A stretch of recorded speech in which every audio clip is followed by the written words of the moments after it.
Hello hello, आवाज येतोय का?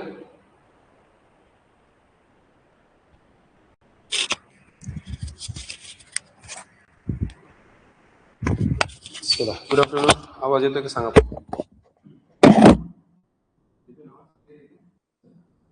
आज आपण बायोलॉजीचा टॉपिक घेतोय. त्याचं नाव आहे रोग आणि विकार म्हणजे डायरेक्ट लेक्चर सुरू आहे.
Hello hello hello hello hello hello hello hello hello hello hello hello hello hello hello hello hello 1 2 3 1 2 3 1 2 3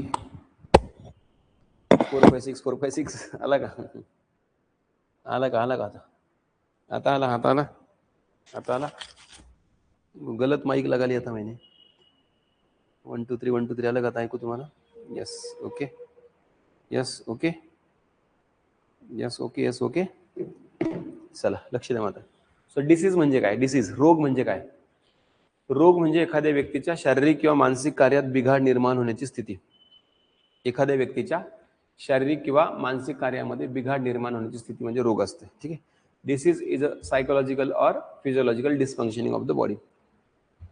psychological or physiological dysfunctioning of the body म्हणजे डिसीज. ठीक आहे. शारीरिक किंवा मानसिक कार्यात बिघाड निर्माण होण्याची स्थिती म्हणजे रोग. ठीक आहे. क्लिअर? रोगाचा अर्थ कळला? शारीरिक मानसिक स्थिती बिघडली म्हणजे रोग. लक्षात ठेवा. काय रोगाला इंग्रजीमध्ये डिसीज म्हणतात. डिसीज. डिसीज. डिसचा अर्थ होतो डिसफंक्शन किंवा डिस्टर्ब पण म्हणू शकतो आपण. इज म्हणजे कम्फर्ट. इज म्हणजे काय? कम्फर्ट. कम्फर्ट मध्ये डिसफंक्शनिंग. कम्फर्ट मध्ये डिस्टर्बन्स. कम्फर्टनेस मध्ये डिस्टर्बन्स म्हणजे चांगल्या स्थितीचा बिघाड. चांगल्या स्थितीचा बिघाड. चांगली स्थिती बिघडणे म्हणजे रोग. चांगल्या स्थितीमध्ये बिघाड निर्माण होणे म्हणजे रोग. चांगल्या स्थितीमध्ये बिघाड निर्माण होणे म्हणजे रोग. चांगल्या स्थितीमध्ये बिघाड निर्माण होणे म्हणजे रोग. ठीक आहे. लक्षात? हां, फक्त मेंटल जरी बिघडली तरी रोगच. कुठलं पण, मेंटल फिजिकल दोन्ही पण. दोन्हीपैकी एक जरी बिघडलं तरी डिसीज म्हणायचं. ठीक आहे. आलं लक्षात? युजली रोगाच्या स्थितीमध्ये किंवा रोग जी स्थिती असते आपली, त्याचे दोन प्रकार आपल्याला आणखी ॲडिशनल वेगळे लक्षात ठेवायचे. अस्वास्थ्य एक आणि आजारपण एक. इलनेस एक वेगळं लक्षात ठेवायचं, सिकनेस एक वेगळं लक्षात ठेवायचं. इलनेस आणि सिकनेस, अस्वस्थ वाटणे आणि आजारी असणे, ह्या दोन संज्ञा आणखी रोगामध्ये युजली त्याची स्थिती बायफर्गेट करण्यासाठी वापरल्या जातात. त्याला डिफरन्शिएट करायला वापरल्या जातात. हे दोन स्थिती, हे दोन नाव कुठले? Illness and sickness. Illness and sickness. Illness and sickness. ठीक आहे. अस्वस्थ वाटणे आणि सिकनेस. अस्वस्थ वाटणे आणि सिकनेस. ठीक आहे. हे दोन पण नाव लक्षात ठेवायचं. ठीक आहे. अस्वस्थ वाटणे आणि आजारपण. ठीक आहे. हे पण दोन शब्द महत्त्वाचे लक्षात ठेवा. सो कसं असतं माहिती आहे का? अस्वस्थ वाटणं म्हणजे काय माहिती आहे का? Person is feeling not well but he is not aware what is actually happening. म्हणजे काय? एखाद्या व्यक्तीला बरं वाटत नाही पण त्याला हे सांगता येत नाही की एक्झॅक्ट काय झालंय. So that is called illness. त्याला अस्वस्थ वाटण्यास म्हणतात, नाही का? आपण म्हणत नाही असं कधी कधी बोलतात, यार आज बरं वाटत नाही, किंवा आपण असं बोलतो का कस तरी होतंय, तर कसं तरी होतंय याला, ह्या स्थितीला जगात कुठेच उपचार नाही. कसं तरी होतं याला उपचारच नाही. डॉक्टरला जाऊन म्हणलं कसं तरी होतंय, डॉक्टर म्हणून मी काय करू, तुला कसं तरी होतं. कसं तरी होतंय हे एक्झॅक्ट सांगता, कसं तरी म्हणजे नेमकं काय होतंय, कुठे होतंय, कसं होतंय हे सांगावं लागेल ना. आलं लक्षात.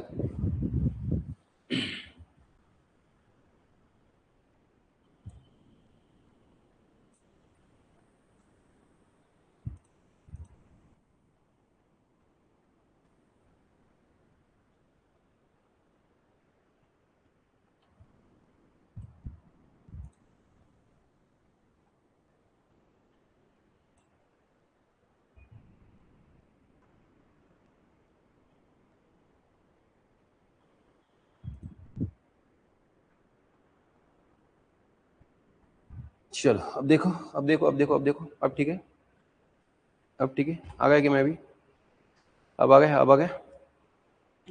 Screen lock, screen on, screen unlock, आता screen unlock, screen unlock, screen unlock, unlock unlock unlock, unlock unlock unlock, video pause, video unpause.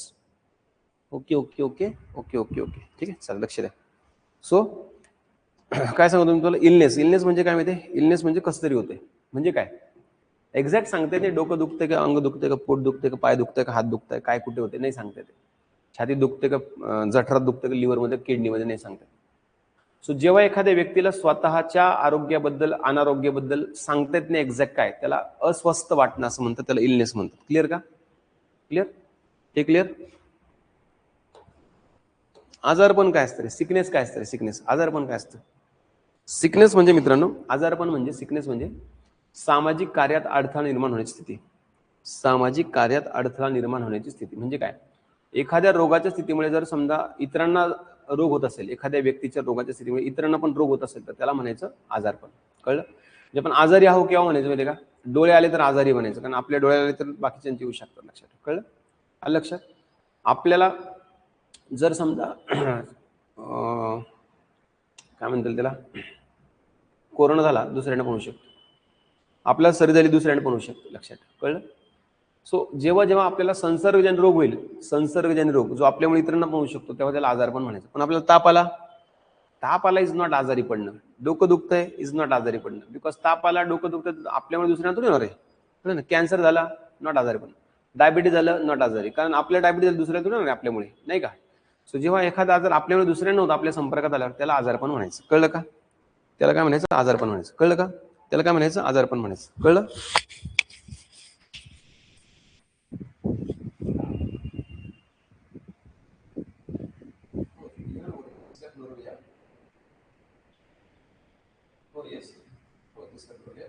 आणि तुम्हाला कोणते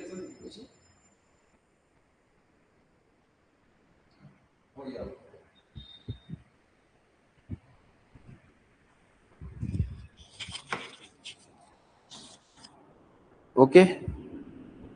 हा म्हणजे कारणावर होतं काहीतरी, आणि तिकडे कारण होतं का, नाही तिकडे कारण नव्हतं, तिकडे विनाकारण. विनाकारण म्हणजे नो कारण, तिकडे माहित नव्हतं काय होतं ते. ठीक आहे, तिकडे माहित नव्हतं काय होतं. चल, कळलं का फरक. मग डिसीज, इलनेस, सिकनेस मधला फरक कळला का. बरं, आपल्याला एखादा रोग झालाय हे सिम्पटम्स आणि साईनच्या आधारे कळतं. आपल्याला एखादा रोग झाला हे सिम्पटम आणि साईनच्या आधारे कळतं. कशाच्या, सिम्पटम्स आणि साईनच्या आधारे. सिम्पटम्स आणि साईनच्या आधारे आपल्याला कळतं आपल्याला एखादा रोग झालाय का. कळलं का. सिम्पटम्स आणि साईनच्या आधारे कळतं आपल्याला एखादा रोग झालाय का. सिम्पटम्स म्हणजे काय, साईन्स म्हणजे काय रे. सिम्पटम्स म्हणजे काय आणि साईन म्हणजे काय. तर मित्रांनो, आपण जेव्हा आजारी पडतो आणि आपण आजारी पडल्यानंतर डॉक्टरकडे जेव्हा जातो, डॉक्टरकडे गेल्यानंतर आपण डॉक्टरला जे काही सांगतो ना आपल्याला काय काय होतं ते, तर त्याला म्हणायचं सिम्पटम्स. त्याला काय म्हणायचं, सिम्पटम्स. ठीक आहे, त्याला काय म्हणायचं, सिम्पटम्स.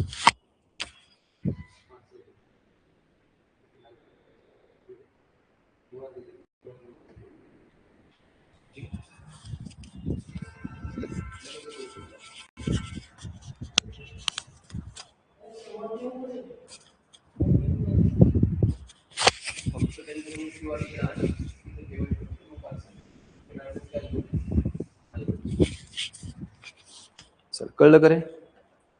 सिम्पटम्स म्हणजे काय कळलं तुम्हाला. मग आपण डॉक्टरकडे गेलो, डॉक्टरला सांगतो आपण असं होतंय, तसं होतं, हे होतंय, ते होतं, नाही का, असं आपण बोलत राहतो, नाही का. सो त्याला म्हणायचं लक्षणे. डॉक्टर त्यातून जो निष्कर्ष काढतात त्याला म्हणायचं चिन्ह. ठीक आहे, चिन्ह.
चला ओके. सो सिम्पटम्स म्हणजे काय, थोडं एक हे आलं होतं, काय पार्सल आलं होतं ते घ्यायला गेलो होतो. सिम्पटम्स म्हणजे आपण डॉक्टरकडे गेल्यानंतर त्यांना जे सांगतो ना, मला असं होतं, मला तसं होतं, हे होतं, ते होतं, ते सिम्पटम्स. डॉक्टर त्यातून आपल्याला जे क्रॉस चेक करून विचारतं, असं असं होतंय का, तसंच होतंय का, मग असं असं होतं तर किती किती होतंय, कधी कधी होतंय, बरोबर आहे. डॉक्टर आपल्याला त्यातून जे प्रश्न करतात आणि त्यातून जो निष्कर्ष काढतात त्यांना म्हणायचं चिन्ह.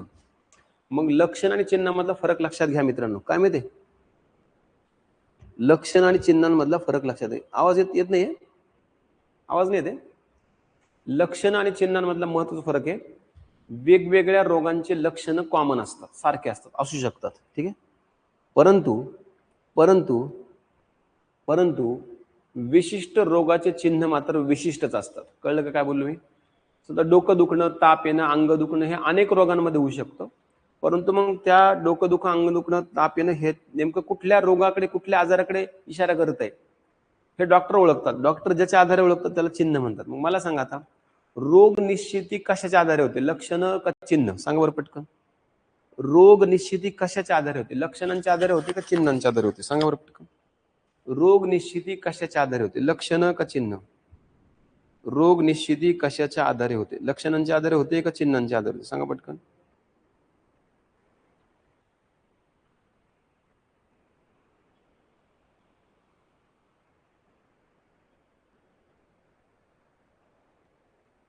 सांगा सांगा पटकन.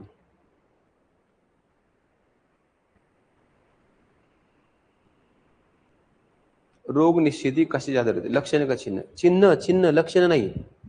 लक्षणं तर कॉमन असतात ना दीपक सर, लक्षणं कॉमन असतात सगळ्यांसाठी, लक्षणं कॉमन आहे. सगळ्यात बऱ्याचशा आजारामध्ये डोकं दुखतं, बऱ्याचशा आजारामध्ये ताप पण येतो. कळलं का? लक्षणाच्या आधारे नाही.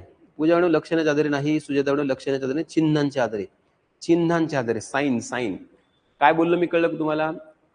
अनेक रोगांचे लक्षणं सारखे असू शकतात, परंतु एका विशिष्ट रोगाचे चिन्ह विशिष्टच राहतात. कळलं का? चिन्हांच्या आधारे युजली रोग निश्चिती होते, साईन ठरवतात रोग. कळलं? इथपर्यंत समजलं? चला आता बघूयात रोगांचे प्रकार. आता बघूयात रोगांचे प्रकार. ठीक आहे, रोगांचे प्रकार. रोगांचे प्रकार अनेक वेगवेगळ्या लॉजिकच्या आधारे पडतात. त्यातले दोन सगळ्यात कॉमन प्रकार, सगळ्यात महत्वाचे प्रकार, एक आहे संसर्गजन्य किंवा संक्रामक रोग, इन्फेक्शियस डिसीज. एक आहे असंसर्गजन्य रोग किंवा असंक्रामक रोग, नॉन इन्फेक्शियस डिसीज. ठीक आहे, संसर्गजन्य रोग आणि असंसर्गजन्य रोग. संसर्गजन्य रोग आणि असंसर्गजन्य रोग. ठीक आहे, डॉक्टर ठरवतात. पण डॉक्टर कशाच्या आधारे ठरवतात? डॉक्टर ठरवतात, पण डॉक्टर कशाच्या आधारे ठरवतात? डॉक्टर चिन्हांच्या आधारे ठरवतात. आणि डॉक्टरनं जर चिन्हावरून कन्फर्म नाही झालं, डॉक्टर काय म्हणतात, मग ही टेस्ट करा, ती टेस्ट करा, एक्सरे करा, ब्लड टेस्ट करा, युरिन टेस्ट करा, असं करा, तसं करा, सोनोग्राफी करा, सिटी स्कॅन करा, MRI करा वगैरे. हे सगळं कशासाठी केलं? टेस्ट कळलं तुम्हाला? ह्या सगळ्या टेस्ट सुद्धा रोगाची निश्चिती करण्यासाठी केलं जातं. कारण जोपर्यंत रोगाची निश्चिती होत नाही तोपर्यंत उपचार करता येत नाही. कळलं का? जोपर्यंत रोगाची निश्चिती होत नाही तोपर्यंत उपचार करता येत नसतो. कळलं? ओके. सो रोगांचे दोन मुख्य प्रकार पडतात. कुठले रे? एकाला म्हणायचं संसर्गजन्य रोग, एकाला म्हणायचं असंसर्गजन्य रोग. एकाला संसर्गजन्य, एकाला असंसर्गजन्य. एकाला इन्फेक्शियस म्हणायचं, एकाला नॉन इन्फेक्शियस म्हणायचं. कळलं? संसर्गजन्य रोग म्हणजे काय? ज्या रोगाचा प्रसार संसर्गातून होतो त्याला संसर्गजन्य रोग म्हणायचं. ज्या रोगाचा प्रसार संसर्गातून होतो त्याला संसर्गजन्य रोग म्हणायचं. संसर्गातून म्हणजे काय रे नेमकं? संसर्गातून म्हणजे काय रे नेमकं? संसर्गातून म्हणजे मित्रांनो हवेतून, पाण्यातून, कळलं ना? हवेतून, पाण्यातून, कळलं ना? हवेतून, पाण्यातून, त्यानंतर रक्तातून, सूक्ष्म जीवांकडून, जीवाणू, विषाणू वगैरे वगैरे, कीटकांमधून, डासबीस, अशा वेगवेगळ्या माध्यमातून ज्या रोगांचा प्रसार होतो त्यांना संसर्गजन्य रोग म्हणायचं. कळलं? आणि ज्या रोगांचा प्रसार अशा वेगवेगळ्या माध्यमातून होत नाही त्यांना असंसर्गजन्य म्हणायचं. म्हणजे ज्यांना कुठलंच माध्यम नसतं. जे रोग हवेतून पसरत नाही, पाण्यातून नाही पसरत, अन्नातून नाही, रक्तातून नाही, कीटकांमार्फत नाही, कशातूनच नाही पसरत, त्यांना असंसर्गजन्य म्हणायचं. कळलं? उदाहरणं पाठ करा. संसर्गजन्य रोग कोण? टायफॉइड पाण्यातून पसरतो, कॉलरा पाण्यातून, प्लेग पिसवामुळे, मलेरिया, नाही का? हे सगळे संसर्गजन्य रोग आहे. कोरोना वगैरे. असंसर्गजन्य कोणते? मानसिक विकृती असंसर्ग आहे, हवेतून पाण्यातून थोडी होते. मधुमेह पण असंसर्ग आहे, अतिताण म्हणजे हायपरटेन्शन पण, कर्करोग पण, हार्ट अटॅक पण, हे सगळे असंसर्गजन्य रोग आहे. यांचा प्रसार हवेतून, पाण्यातून, रक्तातून, अन्नातून वगैरे वगैरे वगैरे होत नाही. कळलं का रे? सांगा बरं पटकन. समजलं का? सांगा बरं पटकन. कळलं का? समजलं का? समजलं का? कळलं का? लक्ष मिळालं का? डोके मी घुसलं का?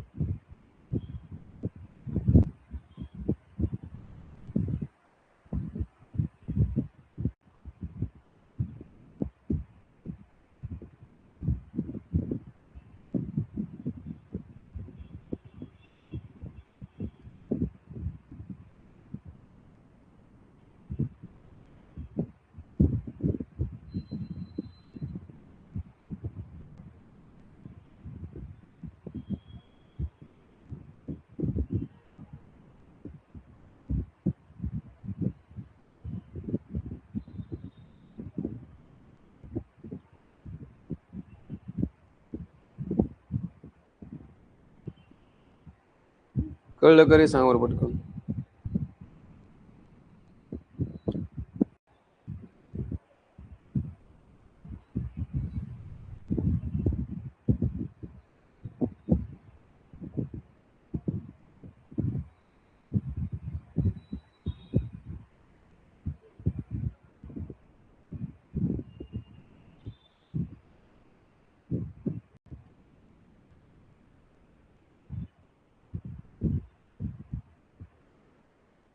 ठीक आहे? Yes, clear.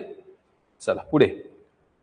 आणखी इतर काही रोगांचे प्रकार इतर लॉजिकच्या आधारे पडतात. एक आहे कालावधीनुसार प्रकार. कालावधी म्हणजे ड्युरेशन. म्हणजे एखादा रोग तुम्हाला झाला आहे ना, किंवा कुणाला झाला समजा, तर त्याचा कालावधी किती आहे, किती काळ ती रोगाची स्थिती तुमच्यामध्ये पाहायला मिळते, त्याच्या आधारे सुद्धा रोगाचे प्रकार पडतात. एखादा रोग जर तुम्हाला झाला आहे ना, किंवा एखादा व्यक्तीला एखादा रोग झाला किती काळ राहतो. सो ज्या रोगांचा कालावधी खूप जास्त असतो ना, खूप जास्त, जे लवकर बरेच होत नाही, खूप जास्त दिवस राहतात, महिने महिने, वर्ष वर्ष, त्यांना जुनाट रोग म्हणायचं. क्रोनिक क्षयरोग, टीबी जुनाट रोग आहे, मधुमेह, डायबिटीज, कर्करोग, बराच होत नाही लवकर. जे रोग अल्प कालावधीसाठी होतात, अल्प काही दिवस, 2-4 दिवस, 8 दिवस, त्यांना म्हणायचं तीव्र स्वरूपाचे रोग. तीव्र शॉर्ट टर्म डिसीज. सर्दी, खोकला, ताप, डोकेदुखी, अंगदुखी शॉर्ट टर्म आहे. कळलं का? कर्करोग, डायबिटीज, टीबी, हे काय सगळे हे लॉंग टर्म म्हणजे बऱ्याच कालावधीसाठी असणारे रोग आहेत. कळलं करे? कळलं करे? ठीक आहे. दीर्घकालीन रोग, अल्पकालीन रोग. येस. त्यानंतर रोगाच्या व्याप्तीनुसार रोगाचा परिणाम नेमका किती होतो, कुठे होतो, याच्या आधारे परत त्याचे 4 प्रकार पडतात. व्याप्तीनुसार कुठले कुठले रे? एकाला म्हटलं तर साथीचे रोग, साथीचे एपिडेमिक डिसीज, एपिडेमिक. व साथीचे रोग कुठले, खालीलपैकी ओळख, असा प्रश्न तुम्हाला. साथीचे रोग म्हणजे एकाच ठिकाणी एकाच वेळी अनेक लोकांना होणारा रोग म्हणजे साथीचा असतो. एकाच ठिकाणी एकाच वेळी अनेक लोकांना. कळलं? जसं कोरोनाची साथ आली होती, कारण एकाच वेळी अनेकांना रोग व्हायचा ना, तो तर साथीचे रोग. मलेरियाची साथ, खूप डास वाढले की मलेरिया, नाही, टायफॉइडची साथ, नाही का, टायफॉइडची साथ. सो साथीचे रोग अनेक असतात, लक्षात ठेवा. वेगवेगळ्या प्रकारचे साथीचे रोग आहेत. साथीचे रोग म्हणजे काय? एकाच वेळी एकाच ठिकाणी अनेक लोकांना होणारा रोग म्हणजे साथीचा रोग. कळलं? एकाच वेळी एकाच ठिकाणी अनेक लोकांना होणारा रोग. कळलं? लक्षात? डायबिटीज क्युअर होऊ शकतो ना, जर प्रॉपर खाण्यापिण्याची काळजी, व्यायाम आहे ना, सगळ्या गोष्टी जर पाळल्या तर होऊ शकतो क्युअर, पण सहसा होत नाही. 90% केसेसमध्ये तर होतच नाही. घ्यावंच लागतं गोळ्या औषध, कारण खाण्यापिण्याच्या सवयी पाळणं जरा खूप डिफिकल्ट असतं लोकांना. ठीक आहे. कळलं? साथीचे रोग कळले, टायफॉइड साथीचे रोग आहे, कॉलरा साथीचा आहे, मलेरिया आहे, प्लेग आहे, कोरोना आहे साथीचे रोग, कळलं का? दुसरं प्रदेशनिष्ठ रोग, एंडेमिक डिसीज, एंडेमिक डिसीज म्हणजे काय रे? एंडेमिक डिसीज म्हणजे मित्रांनो जे रोग एखाद्या विशिष्ट ठिकाणच्याच लोकांना होतात, विशिष्ट ठिकाणच्या लोकांना, किंवा जे रोग विशिष्ट प्रदेशापुरतेच मर्यादित राहतात, विशिष्ट एरिया पुरतेच मर्यादित राहतात, त्यांना म्हणायचं प्रदेशनिष्ठ रोग, त्यांना एंडेमिक डिसीज म्हणायचं, कळलं का? Those diseases which are usually limited to a specific region are called endemic disease. Endemic कळलं? एंडेमिक प्रदेशनिष्ठ रोग, कळलं? जसं की समजा आपल्या भारतामध्ये फायलेरियासिस म्हणजे हत्ती रोग आणि गलगंड ग्वायटर हे प्रदेशनिष्ठ रोग आहे. का बरं माहिती? फायलेरियासिस जो आहे हत्ती रोग हा फक्त केरळ राज्यात पाहायला मिळतो, त्यातल्या 14 पैकी 11 जिल्ह्यांमध्ये, 14 पैकी 11 जिल्ह्यात हा रोग पाहायला मिळतो, कारण ते डास तिकडे सापडतात.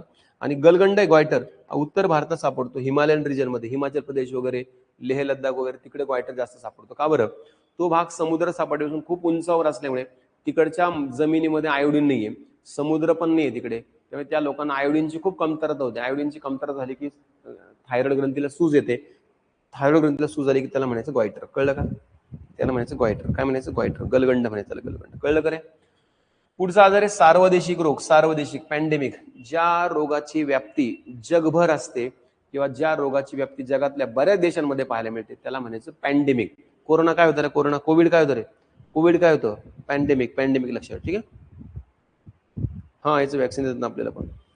पॅन्डेमिक होतो कोरोना. का बरं? सगळे जगभर सापडतो. मग कुठले कुठले आहेत? AIDS, swine flu, plague, polio, हे काय पॅन्डेमिक आहे. पॅन्डेमिक म्हणजे काय? जगभर सापडतात. या रोगाचे पेशंट तुम्हाला जगभर पाहायला मिळते सगळीकडे, या रोगाचा संसर्ग सगळीकडे पाहायला मिळतो, त्याला पॅन्डेमिक म्हणायचं, कळलं का रे? आणि चौथा आणि शेवटचा प्रकार मित्रांनो संपर्कजन्य रोग, कंटिन्युअस डिसीज. म्हणजे काय रे?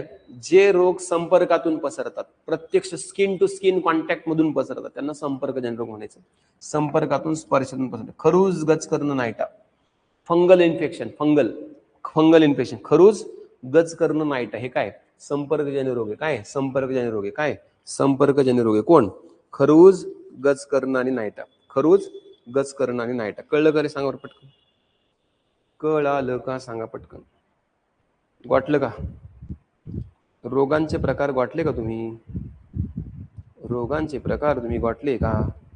वाटले का रोगांचे प्रकार तुम्ही?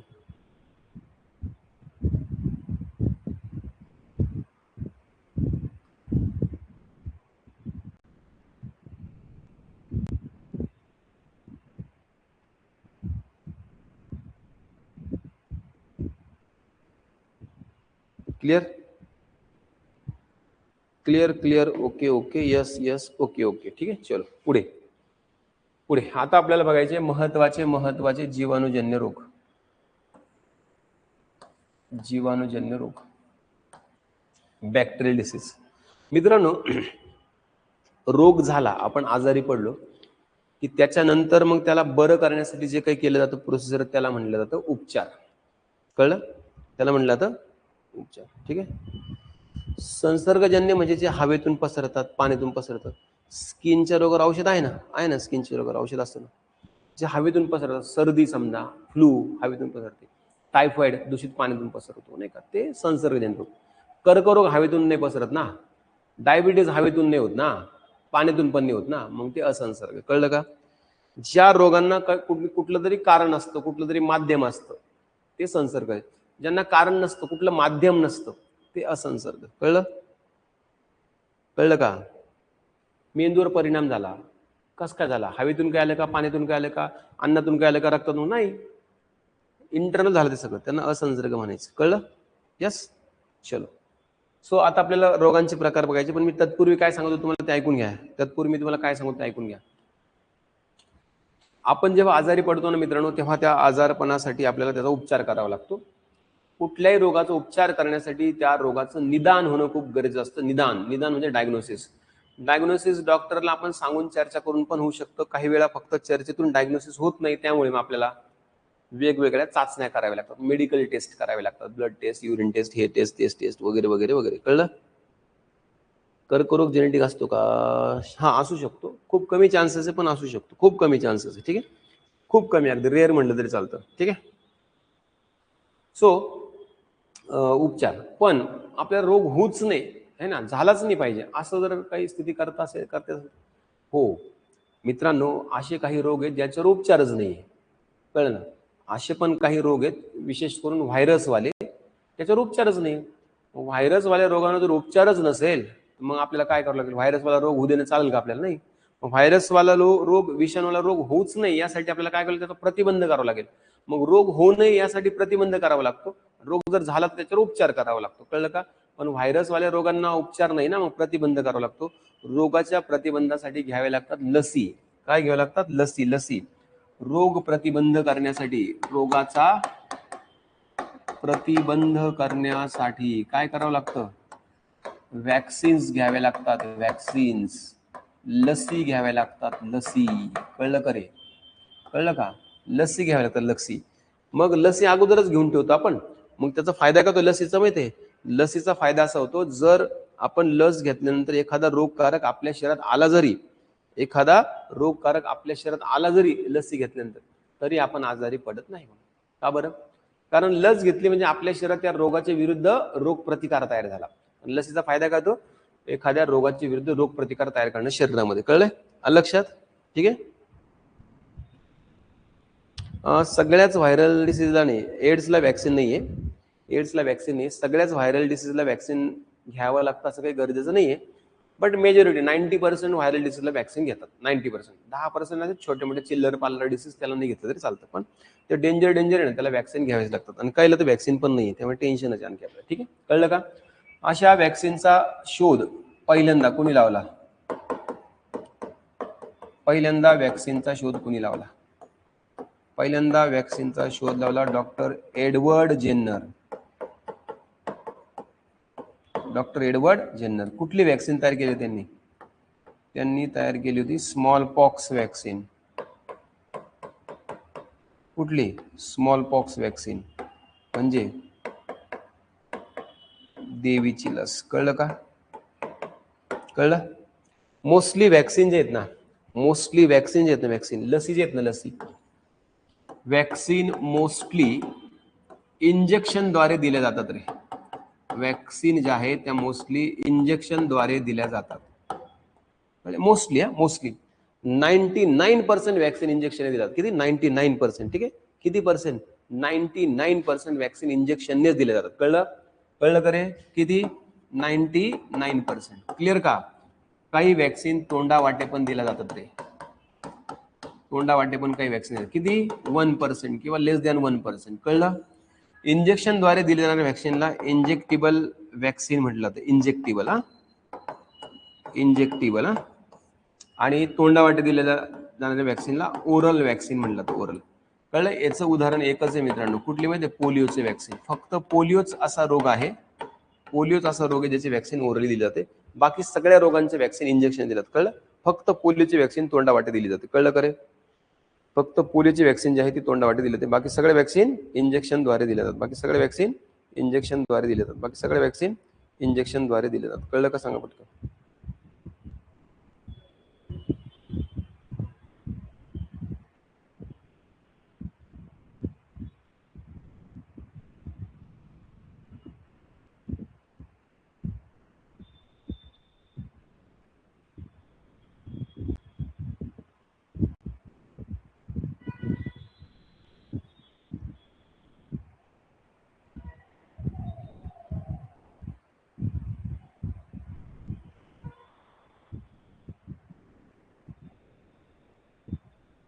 ठीक आहे. यस.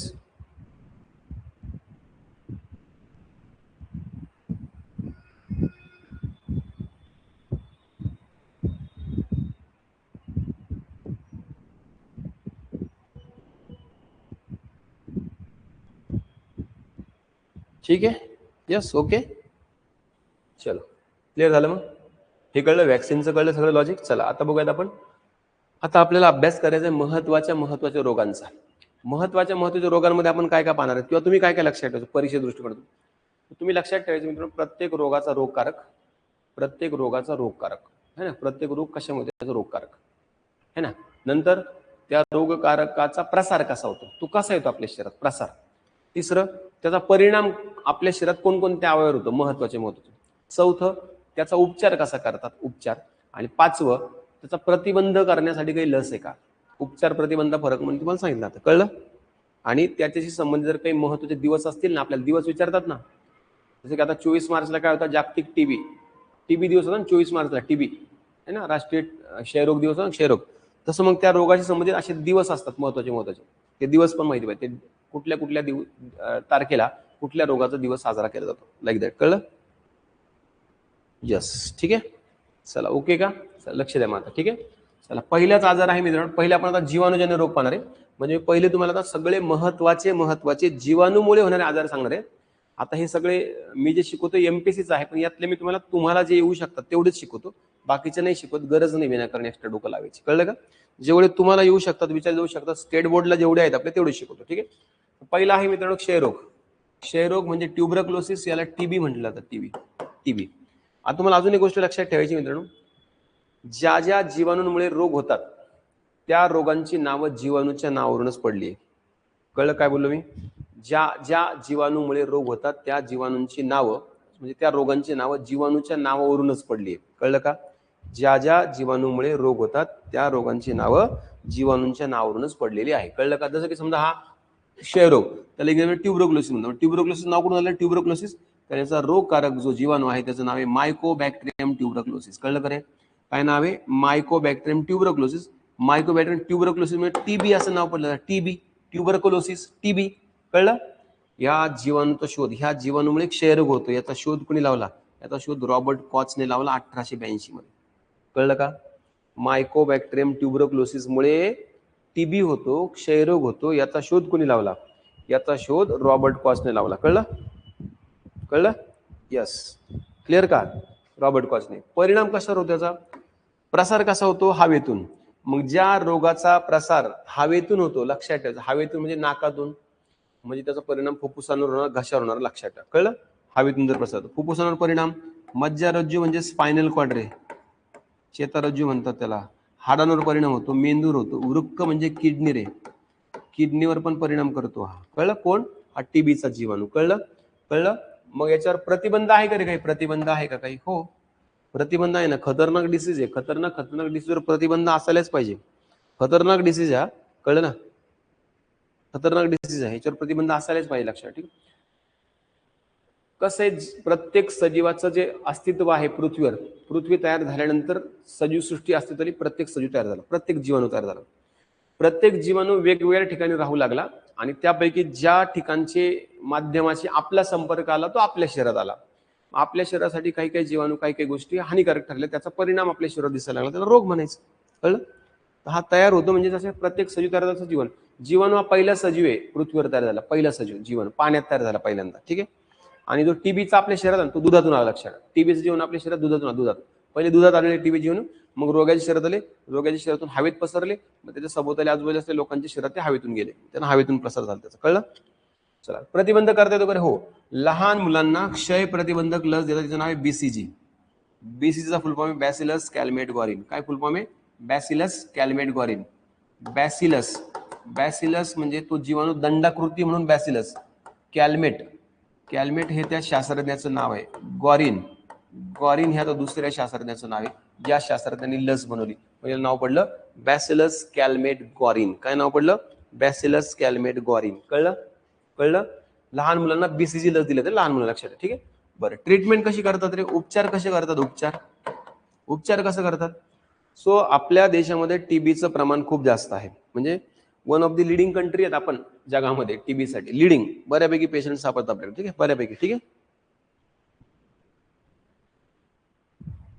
टीबी लहान होऊ शकतं ना, म्हणून लहान लेकराला टीबीची व्हॅक्सिन देतात लगेचच. टीबीची व्हॅक्सिन देतात लगेचच जन्मल्याबरोबर. जन्म झाला लहान बाळाचा की पहिल्या 7-8 दिवसात त्याला पोलिओची व्हॅक्सिन देतात, टीबीची देतात आणि हेपॅटायटिस बीची देतात लगेचच. ठीक आहे. आणि हवेतून पसरू शकतो ना तो, आणि लहान मुलाची इम्युनिटी फार कमी असते त्यामुळे. ठीक आहे. सो मग आपल्याकडे प्रमाण खूप जास्त. मग WHO ना, WHO जागतिक आरोग्य संघटना, माहिती तुम्हाला? WHO ने काय केलं, आपल्या देशामध्ये टीबीच्या उपचारासाठी डॉट्स सेंटर तयार करायला सांगितले. डॉट्स स्कीम आपल्याकडे राबवायला सांगितले. डॉट्स म्हणजे काय रे? डॉट्स म्हणजे directly observe treatment short course. Directly observe treatment short course. काय directly observe treatment short DOT centre. कुठे जिकडे जिकडे प्रायमरी हेल्थ केअर सेंटर असेल तिकडे, जिकडे जिकडे प्राथमिक आरोग्य केंद्र असेल तिकडे डॉट सेंटर सुरू करण्यात आले आहे. डॉट सेंटरमध्ये एखादा टीबी पेशंट गेला की त्याची चाचणी वगैरे करतात टीबीची, त्याला टीबी आहे की नाही ते कन्फर्म करतात. कळलं ना? यस, प्रश्न आला होता त्याच्यावर, प्रश्न आला त्याच्यावर, कळलं ना? आणि मग त्याची चाचणी बिचणी केली, मग कन्फर्म झालं एकदा की मग झालं. टीबीच्या चाचणीला काय म्हणतात रे? टीबीच्या चाचणीला काय म्हणतात असं प्रश्न आला, लक्षात ठेवा. टीबीच्या चाचणीला काय म्हणतात? टीबी ची चाचणी कुठली? तर टीबी साठी 2 चाचण्या केल्यात, लक्षात ठेवा. एक आहे TB skin test, TB skin test एक करतात, स्किन टेस्ट त्वचेची, कळलं? त्याला मॅनटॉक्स टेस्ट किंवा पीपीडी पण म्हणतात. मॅनटुक्स टेस्ट, कळलं? असं म्हणलं त्याला, कळलं? आणि दुसरी एक आहे टीबीची ब्लड टेस्ट पण करतात, लक्षात ठेवा. टीबीची ब्लड टेस्ट पण करतात, रक्त चाचणी पण करतात. तिला इंटरफेरॉन गॅमा रिलीज असे म्हणतात. IGRA, इंटरफेरॉन गॅमा रिलीज ऍसे म्हणजे चाचणी. कळलं का रे? टीबीचे टेस्ट किती कळलेत का? टीबीचे टेस्ट किती कळले का? 2. कळलं का?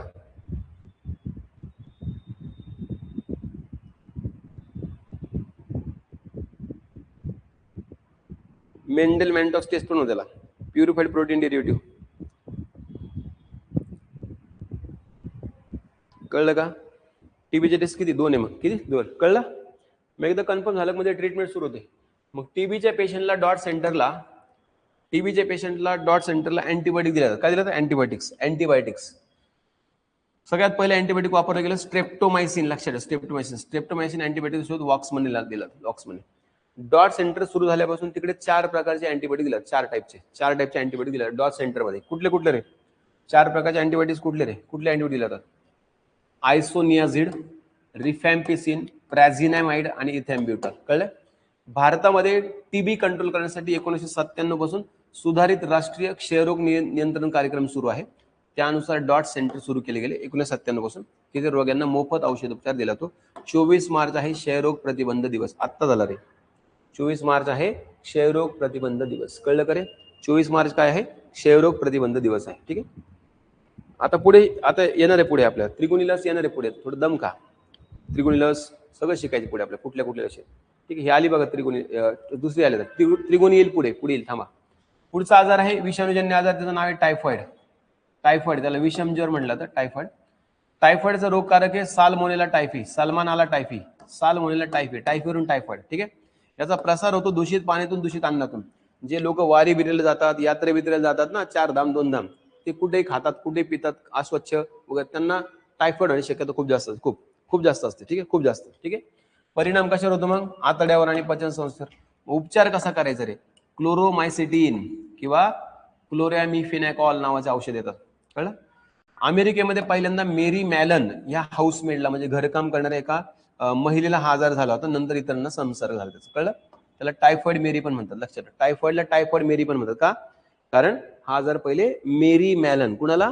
मेरी मॅलन ह्या हाऊसमेडला हा आजार पहिल्यांदा झाला होता, म्हणून ह्या आजाराला टायफॉइड मेरी असं पण म्हणलं. काय म्हणलं? तर टायफॉइड मेरी. कळलं?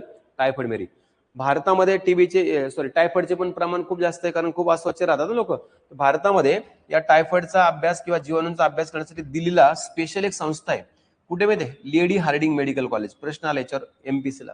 लेडी हार्डिंग मेडिकल कॉलेज दिल्लीला टायफॉइडवर संशोधन केलं तर लक्षात ठेवा. कशावर? टायफॉइड. याच्या प्रतिबंधासाठी टॅब नावाची लस आहे, टायफॉइड ए आणि टायफॉइड बी नावाची लस याच्या प्रतिबंधासाठी. आता तुम्ही बघा ना, पंढरपूरच्या यात्रेला जातात लोक, त्या पंढरपूरच्या यात्रेकरांना दिलं जातं. लक्षात. ठीक आहे. पंढरपूरच्या यात्रेला ते लोक ते औषध दिलं जातं. ठीक आहे. चला, कळलं का? सांगा बरं. फास्ट होतंय.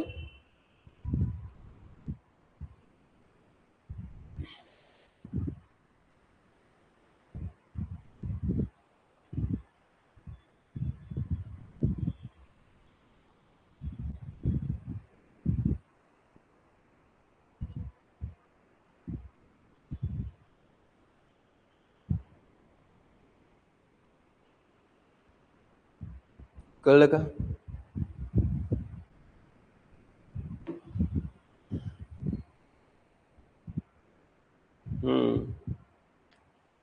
कळलं? टीबी साठीची औषध आहेत. डॉट सेंटर 1997 पासून ते मोफत दिलं जातं. टायफॉइड आजार साल्मोनेला टायफी नावाच्या जीवाणूमुळे होतो. याचा प्रसार दूषित पाण्यातून, दूषित अन्नातून होतो. परिणाम आतड्यावर होतो, पचन संस्थेवर होतो. हा आजार पहिल्यांदा अमेरिकेमध्ये मेरी मॅलन या हाऊसमेटला झाला होता, म्हणून त्याला टायफॉइड मेरी पण म्हणतात. भारतात ह्या जीवाणूचा अभ्यास दिल्लीला केला जातो, लेडी हार्डिंग मेडिकल कॉलेजला. टायफॉइडवर लस पण आहे, तिला टॅब लस म्हणतात. टॅब टायफॉइड ए आणि टायफॉइड बी ची लस या नावाने ती ओळखली जाते. कळलं का? समजलं कितपर्यंत? यस. टायफॉइडमुळे स्मरणशक्ती कमी होते का? होऊ शकते ना, पण त्याचा परिणाम सहसा मेंदूर होत नाही, पण होऊ शकते, सांगता येत नाही. कळलं? चला थांबूयात मग आता, बाकीचं उद्या कंटिन्यू करूया. ठीक आहे, ओके. बाकीचं आता उद्या कंटिन्यू करूयात.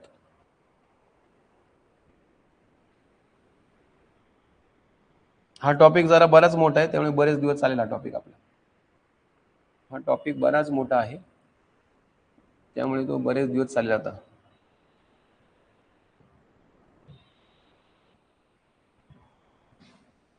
चला ओके. चलो. केस जातात, केस जातात मला नाही माहिती बाबा. टेस्ट कधी मालूम नाही, कधी सांगेल तुम्हाला ते ऍपवर सांगतील टेस्ट कधी. ठीक आहे, चलो.